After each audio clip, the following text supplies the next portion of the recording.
Hi dear student, this is Wasif और आज के इसके इरिगेशन की क्लास में हम अपने नेक्स्ट यूनिट के बारे में बात करेंगे, जो कि पिछली क्लास में चूँकि हमने कुछ न्यूमेरिकल डिस्कस किए से उसकी वजह से इसको हम शुरू नहीं कर पाए थे। तो चलिए आज हम इसको स्टार्ट करते हैं। तो देखें, तीसरी यूनिट का जो आपका नाम है उसका नाम है हाइड्रोलॉजी इंग्लिश में, और हिंदी में इसको बोलते हैं जल विज्ञान। तो सबसे पहले सवाल पैदा होता है यूनिट पढ़ने से पहले कि जल विज्ञान या फिर हाइड्रोलॉजी क्या होती है, या फिर वो किन चीज़ों के साथ डील करेगी। तो देखें, हाइड्रोलॉजी जैसा कि आप इसके नाम से ही अंदाज़ा आपके जहन में लग गया होगा, एक आइडिया आ गया होगा। वो सारी बातें, उन सारी बातों से हम इस क्लास में डील करने वाले हैं जो कि पानी से रिलेटेड हैं। जैसे कि पानी की ओरिजिन, जो वाटर सोर्स होते हैं उनकी ओरिजिन कहाँ से हो रही है, उनके फीचर्स क्या हैं, पानी का डिस्ट्रीब्यूशन कैसे करना है और उनको यूज़ कैसे करना है, और ये सारी चीज़ें हम हाइड्रोलॉजी के अंदर पढ़ेंगे। देन नेक्स्ट क्वेश्चन ये पैदा होता है कि ये इम्पोर्टेंट क्यों है, हमारे लिए इम्पोर्टेंट क्यों है, एज ए सिविल इंजीनियर के लिए इम्पोर्टेंट क्यों है। देखें, सिविल इंजीनियर के लिए ये इसलिए इम्पोर्टेंट है कि जो सिविल इंजीनियर का जो एक क्षेत्र है काम करने का, वो इनसे रिलेट करता है। जैसे कि हमने सिविल इंजीनियर्स डैम्स बनाना होते हैं, हमने वो डायरेक्ट डैम्स किस करते हैं, वो वाटर से ही डील करते हैं, डैम्स बनाना होता है। और हमने सिविल इंजीनियर ही क्या करते हैं, वाटर सोर्स से कैनाल वगैरह की जो डिज़ाइन होती है और डिस्ट्रीब्यूशन से लेके और सारा एस्टिमेशन का काम सिविल इंजीनियर से ही रिलेट है। तो देखें, और ये तो हो गई बात। और चाहे बात हो पानी के यूज़ की, पानी के प्यूरिफिकेशन की, जो बड़े बड़े प्लांट हैं वाटर प्यूरिफिकेशन के, तो ये क्या है, ये सब सिविल इंजीनियर के ही एस्पेक्ट हैं। तो आपको एज ए सिविल इंजीनियर होने के नाते ये चीज़ें पता होना चाहिए। तो ये इसका हो गया इम्पोर्टेंस के बारे में। तो अब ये था इसके इम्पोर्टेंस के बारे में। अब देखते हैं हाइड्रोलॉजिकल साइकिल। तो आपने ये भी बेसिक क्लास से पढ़ा होगा, ये 9वीं 10वीं में भी पढ़ा होगा हाइड्रोलॉजिकल साइकिल क्या होती है। इसको भी क्या कर लेते हैं, हम देख लेते हैं, इसको रिव्यू कर लेते हैं। तो देखें, साइकिल का क्या मतलब होता है। साइकिल बोलते हैं किसी भी चीज़ को एक पॉइंट पे बार बार आने की जो पोजीशन होती है वो कहलाती है बेसिकली साइकिल। बेसिकली घूम के एक बार उसी पॉइंट पे आना। तो अब देखें हाइड्रोलॉजिकल साइकिल क्या होगा, जलीय साइकिल क्या होगा। तो जब पानी क्या करता है, जब हम बारिश होती है, बारिश होने के बाद जो पानी सी वगैरह में आ जाता है और फिर वो इवेपोरेट करके इवेपोरेट करके फिर कंडेंस हो जाता है, और फिर देन यही प्रोसेस बार बार चलता रहता है। तो इसको बोलते हैं, एक साइकिल का नाम दिया गया है।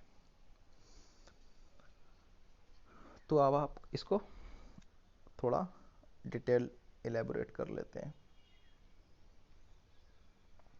तो देखें, ये हाइड्रोलॉजिकल, सबसे पहले तो कि जो क्लाउड की जो फॉर्मेशन है वो कैसे होती है।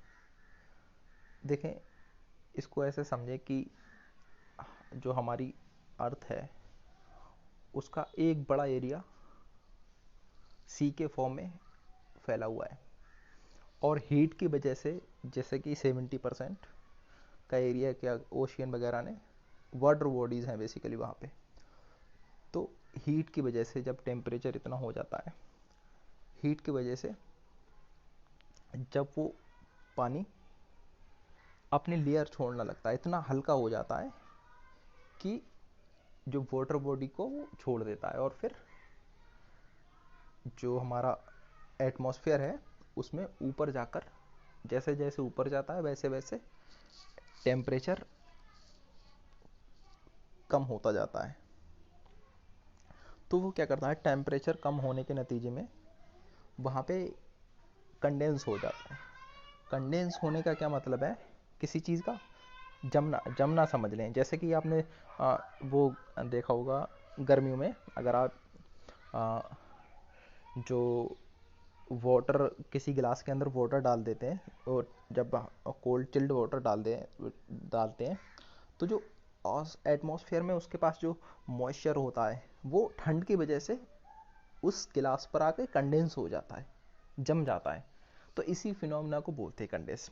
ऐसे ही सेम एज जो वाटर के जो वेपर्स होते हैं वो उस हाइट पर जाके जहाँ पे वो कंडेंस हो सके वहाँ पे जाके कंडेंस हो जाते हैं। ये हो गया वाटर बॉडी के थ्रू जो इवेपोरेट होता है। इसी तरह से जो हमारे ट्रीज वगैरह होती हैं उनसे भी एक जो लीव्स वगैरह के थ्रू से भी वहाँ पे जो इवेपोरेशन चलता रहता है, लीव्स वगैरह का जो मॉइस्चर है वो भी एटमॉस्फेयर पे जाता रहता है। तो इन सब सोर्सेस से जब इवेपोरेशन के नतीजे में जब वहाँ पे एटमॉस्फेयर पे क्लाउड जब जब ये जो वाटर वेपर्स हैं जब कंडेंस हो जाते हैं और कुछ हाइट पर जाकर जो टेम्परेचर डिफरेंस होता है उसके नतीजे में क्या करते हैं, ये नीचे आते हैं बारिश की फॉर्म में, और जिसको हम क्या बोलते हैं, जिसको हम बारिश का नाम देते हैं। और फिर यही वाटर क्या करता है, हमारी अर्थ पर गिरता है, जिसके नतीजे में क्या होता है, कुछ तो वेस्ट हो जाता है, कुछ जो हमारे जो गड्ढे वड्ढे हैं या फिर जो पानी को कलेक्ट करने के लिए जो कर सकते हैं वहाँ पे पानी चला जाता है, कुछ रन ऑफ वाटर चला जाता है, और फिर कुछ वाटर ग्राउंड वाटर में तब्दील हो जाता है। ग्राउंड वाटर में तब्दील जो अर्थ के जो पोर्स होते हैं उनके थ्रू ग्राउंड वाटर में चला जाता है, और कुछ पानी ऐसे ही समुद्रों में वापस चला जाता है, और कुछ अलग अलग, जनरली कहने का मतलब है कि अलग अलग फॉर्म में वो टोटल जो रेन हुई है वो डिस्ट्रीब्यूट हो जाती है। और फिर यही फिनोमेना चलता है, इवेपोरेशन हुआ, फिर क्या हुआ, परकुलेशन हुआ। यही जो साइकिल है, बार बार बादल बन रहे हैं, फिर बरस रहे हैं, फिर बन रहे हैं, फिर बरस रहे हैं। तो सिंपल लैंग्वेज में बोले यही जो साइकिल है तो यही कहलाती है हमारी हाइड्रोलॉजिकल साइकिल, और हिंदी में इसको बोलते हैं जलीय चक्र। तो ये आपके समझ में आ गया होगा आई थिंक। देखें अब यहाँ पे एक फिगर दिया हुआ है, अगर आपके एग्ज़ाम में अगर ये चीज़ आ जाए तो इसको फिगर को बना दें इम्प्रेस करने के लिए। उसको देख रहे हैं अब यहाँ पे ये जो हमने जो अभी जो भी डिस्कशन किया है उसको यहाँ पे एक फिगर से इन्होंने समझा दिया है। देखें सी से क्या हुआ, इवेपोरेशन हुआ सनलाइट में, और जो पेड़ों के थ्रू जो हमारे ट्रीज हैं उनके थ्रू जो इवेपोरेशन होता है उसको बोलते हैं ट्रांसपिरेशन। और फिर क्या हुआ, प्रिसिपिटेशन। प्रिसिपिटेशन बोलते हैं बारिश, पानी के गिरने को। तो आप इसे वर्षण हिंदी में, इंग्लिश में प्रिसिपिटेशन। अब देखें जब पानी वो गिरा है तो कुछ पानी तो ये इन्फिल्ट्रेट होकर पोर्स के थ्रू ग्राउंड वाटर में ये तब्दील हो गया। अब कुछ पानी स्लोप की वजह से ग्रेविटी के थ्रू बहता हुआ जो नदी नाले थे हमारे वहाँ पे चला गया, और कुछ पानी देन फिर से समुद्र में आ गया और फिर से इवेपोरेशन हो गया।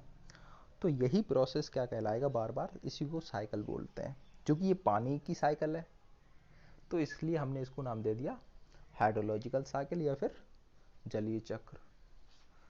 ये थी सारी कहानी जलीय चक्र की। अब देखते हैं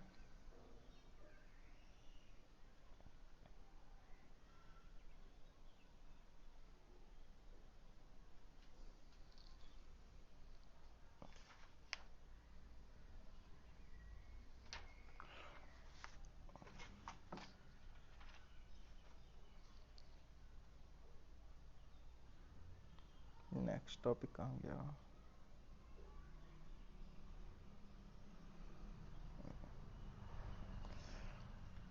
हाँ तो गाइस नेक्स्ट टॉपिक जो है हमारा वो है river system in India. Bharat में नदी प्रणाली। तो देखें कि नदी भारत में इंडिया में कहाँ कहाँ से उनका ओरिजिन है और कहाँ कहाँ पे उनका फ्लो है। तो इस बेस पे हम जनरली 4 कैटेगरी में जो रिवर्स हैं उनको हमने बांटा है। तो पहला क्या है, पहले वो रिवर सिस्टम है जो कि हिमालय की नदियों से निकलता है। जैसे कि ये आप जानते होंगे गंगा है, यमुना है और झेलम है, रावी है, सतलज है। तो ये सारा क्या है, ये हिमालयन रिवर सिस्टम है जो हिमालय से निकलने वाली नदियां हैं। और दूसरी कैटेगरी की बात करें तो वो नदियां जो साउथ इंडिया में जो डेक्कन है, प्लेटो जो है वहाँ से जो निकलती हैं। जैसे कि महानदी हो गई जो कि झारखंड से निकलती है, नहीं सॉरी छत्तीसगढ़ के रायपुर से निकलती है। और ऐसे ही गोदावरी है, कृष्णा है, कावेरी है, पेरियार है। तो ये सारी जो रिवर सिस्टम है ये कहाँ से निकलने वाला है, जो साउथ का जो इंडिया का हमारा जो पठार है वहाँ से निकलने वाला है। और बेसिकली ये जो साउथ का जो प्लेटो है, पठार है, इसकी ओरिजिन कहाँ से हुई है, वॉल्केन के इरप्शन से हुई है। इसलिए ये इतना अब ये दूसरा टाइप। तीसरे टाइप की बात करें तो कोस्टल रिवर हो गई, जो तटों से निकलने वाली रिवर हैं।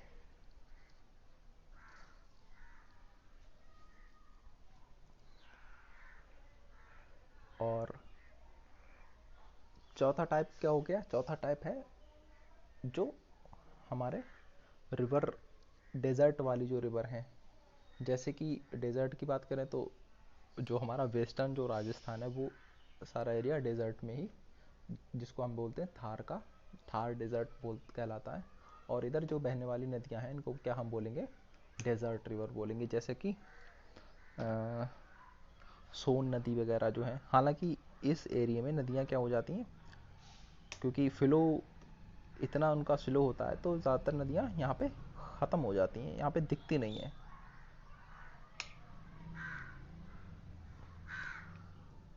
ठीक है,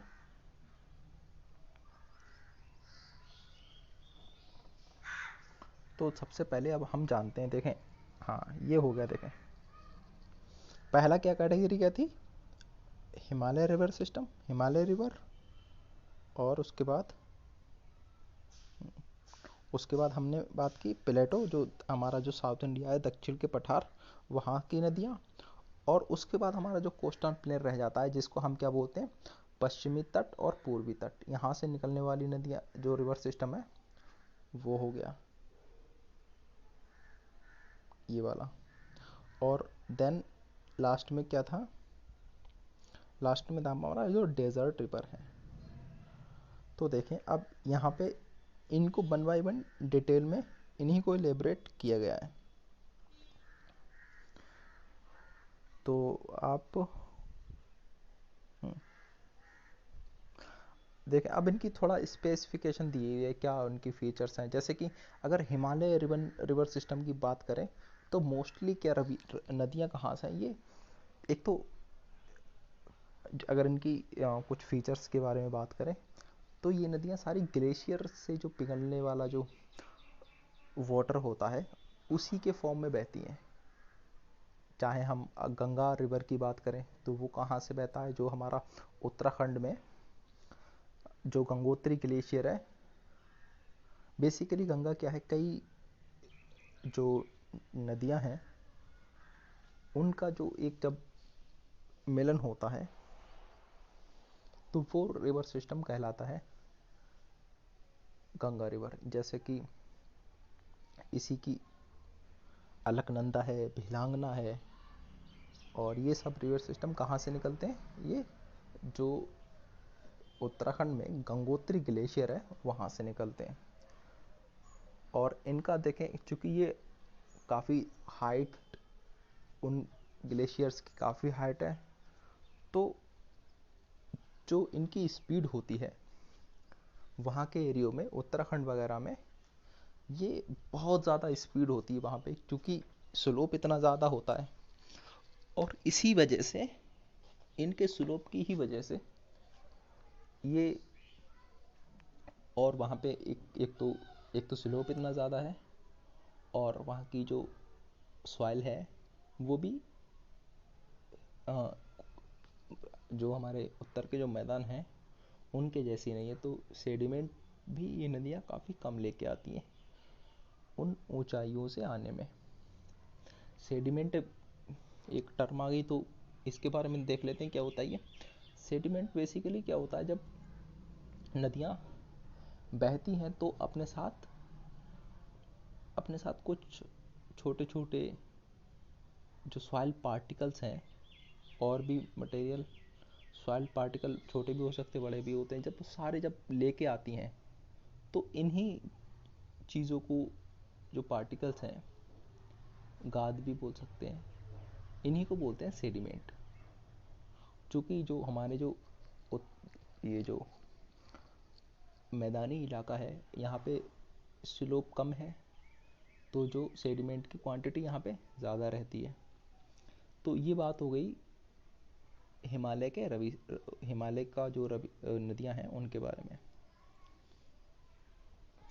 तो देखें, बेसिकली यहाँ पे 3 नदियाँ इम्पोर्टेंट गिनी जाती हैं। देख, तो एक तो नदी सिंधु नदी, जो कि कहाँ से निकलती है, तिब्बत से निकलती है, और फिर जो हमारा ट्रांस हिमालय है, ट्रांस हिमालय क्या है, इंडिया का सबसे ऊपरी जो हिस्सा है, लद्दाख वगैरह के का एरिया, उसी को बोलते हैं हम ट्रांस हिमालय। ट्रांस हिमालय से होती हुई ये पाकिस्तान में चली जाती है, और फिर पाकिस्तान से कराची से बहती हुई जो अरब सागर है वहाँ पे ये गिरती है। तो बेसिकली 3 नदियाँ यहाँ से जो हिमालयन रिवर, एक तो सिंधु नदी हो गई, और एक ब्रह्मपुत्र नदी हो गई। ब्रह्मपुत्र बेसिकली कहाँ से निकलती है, ब्रह्मपुत्र भी तिब्बत से ही निकलती है, और एक ये और बोखरचू नयांगया से शायद निकलती है, और तिब्बत होते हुए ये अरुणाचल से एंट्री करती है। और जब ये, इसके बारे में खास बात ये है कि इसके हर जगह पे नाम बदलते रहते हैं। तिब्बत में इसका नाम कुछ और है, अरुणाचल में इसका नाम कुछ और है, और इसको ब्रह्मपुत्र जो नाम मिला है वो इसको, जब ये नदी असम में जो एंटर करती है तब इसको नाम मिलता है असम ओ ब्रह्मपुत्र। और जब ये बांग्लादेश में एंटर कर जाती है तो इसको बोलते हैं जमुना। ठीक है, ये हो गई ब्रह्मपुत्र के बारे में कुछ बातें। ऐसे ही गंगा, गंगा यहाँ गंगा के बारे में हम डिस्कस कर चुके हैं। तो देखें आप, ये पढ़ लेना।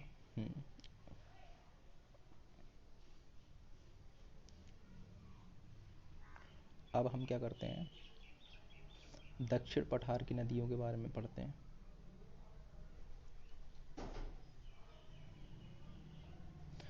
और इनके बारे में देखें, चूँकि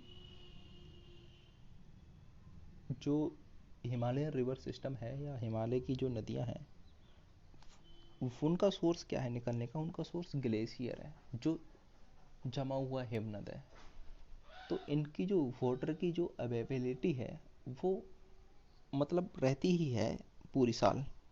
लेकिन इसके बरक्स क्या होता है, जो साउथ इंडिया की जो नदियाँ हैं, जो प्लेटो या फिर डेजर्ट वाली जो रिवर हैं, ये डिपेंड करती हैं मॉनसून के ऊपर।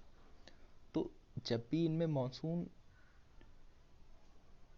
जब आता है तो इनका रिवर जो इनका जो फ्लो है वो बढ़ जाता है, और जब मानसून नहीं रहता तो एक तो फ्लो कम हो जाता है, और कभी कभी बिल्कुल ही फ्लो बंद ही हो जाता है।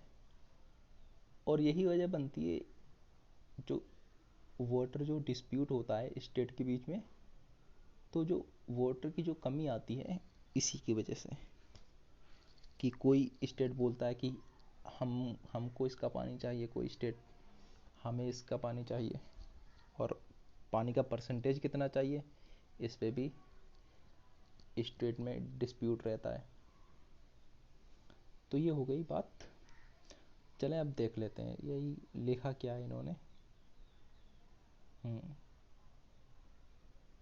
तो गाइस वही हमने जो बोला वही लिखा हुआ है।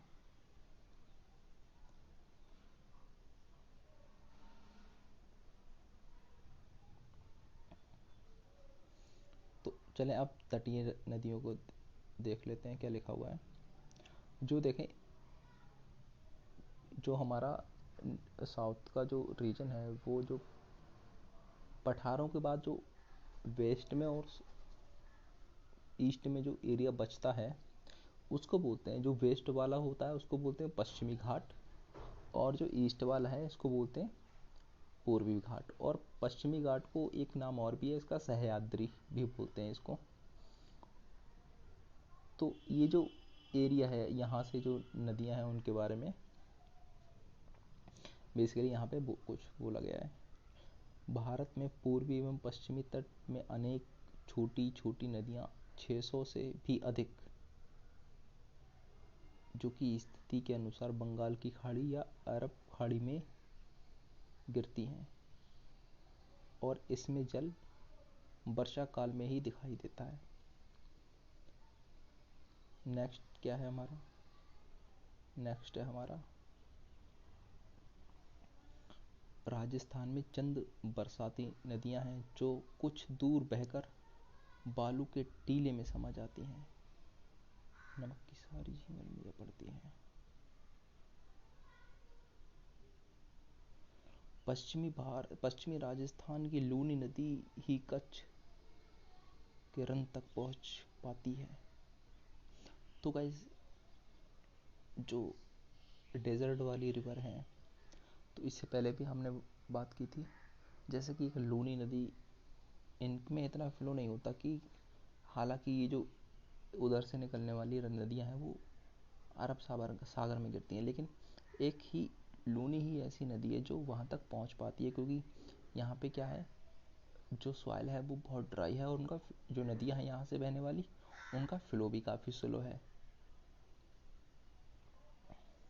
तो अब यहाँ पे कुछ रिवर दिए हैं और उनका कुछ कैचमेंट एरिया दिया है।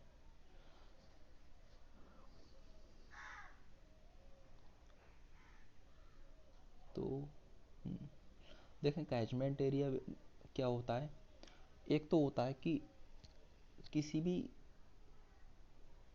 जैसे कि बात करते हैं हम, अगर आगे आपने थोड़ी बहुत ज्योग्राफी पढ़ी हो तो गंगा रिवर की बात करें तो जो गंगा की लंबाई है तो वो जनरली कहाँ कहाँ से बहता है, ऊपर से उत्तराखंड से निकलती है और बांग्लादेश में जाते हुए अरब खाड़ी में गिरती है। तो ये जो जो लंबा काल वो पर्टिकुलर इस जो लंबाई है इसकी वो कितनी है, 2500 किलोमीटर के करीब। लेकिन अगर हम इसके कैचमेंट एरिया की बात करें, कैचमेंट एरिया क्या होता है, कोई एक मेन रिवर जब जा रही होती है तो उसकी भी जो जो सहायक नदियाँ होती हैं, जो जिस नदियों का पानी उससे मिलता है, जैसे कि गंगा में किन किन का पानी मिलता है, यमुना का मिलता है, और गंडक है, सोन है, और भी कई नदियाँ हैं, मंदाकिनी है, अलकनंदा है, भिलांगना है, बेतवा है, केन बेतवा, और ये जो एमपी से निकलने वाली नदियां हैं, हालांकि ये यमुना की सहायक नदियां, लेकिन यमुना गंगा में मिलती है। तो इन सारी नदियों का एरिया को मिला के जो एक एरिया जो बनेगा, इसी को बोलते हैं हम जल ग्रहण क्षेत्र, हिंदी इंग्लिश में catchment area, river catchment area. तो वही यहाँ पे दिया हुआ है। तो देखें गंगा का सबसे यहाँ पे ज़्यादा, गंगा का देखें कितना है, 862 लाख हेक्टेयर,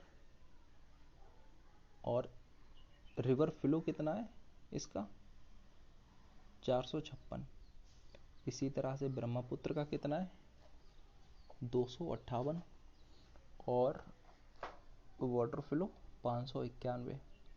नर्मदा, जो कि गुजरात की एक अहम नदी है, नर्मदा का कितना, 99, और रिवर फ्लो 43।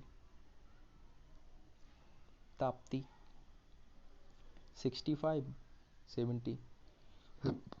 महानदी, जो कि साउथ इंडिया की छत्तीसगढ़ से निकलती है, 120, 142, 67। गोदावरी, गोदावरी देखें कितनी है, गोदावरी हाँ के बारे में याद बात कि गोदावरी साउथ इंडिया की सबसे लंबी रिवर है, जो कि कहाँ से निकलती है, महाराष्ट्र से निकलती है।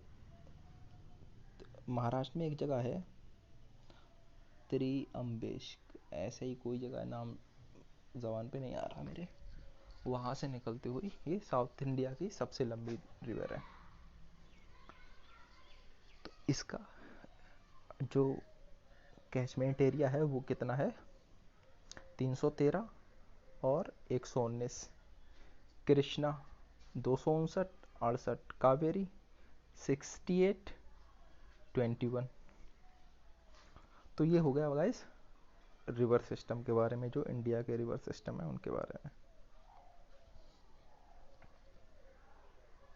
अब हमारा क्या टॉपिक है अगला,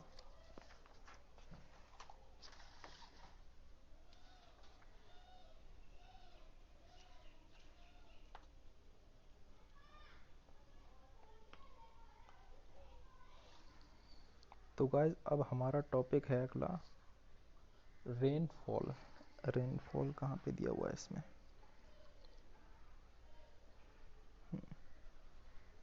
रेनफॉल आप देख लें, यहाँ पे दिया हुआ नहीं है। रेनफॉल क्या होता है, रेनफॉल आप देख ही चुके हैं, जो हमने जो वाटर साइकिल था उसी में जो पानी जब गिरता है ऊपर से कंडेंस होकर वाटर पेपर कंडेंस हो जाते हैं, तो वही कहलाता है रेनफॉल।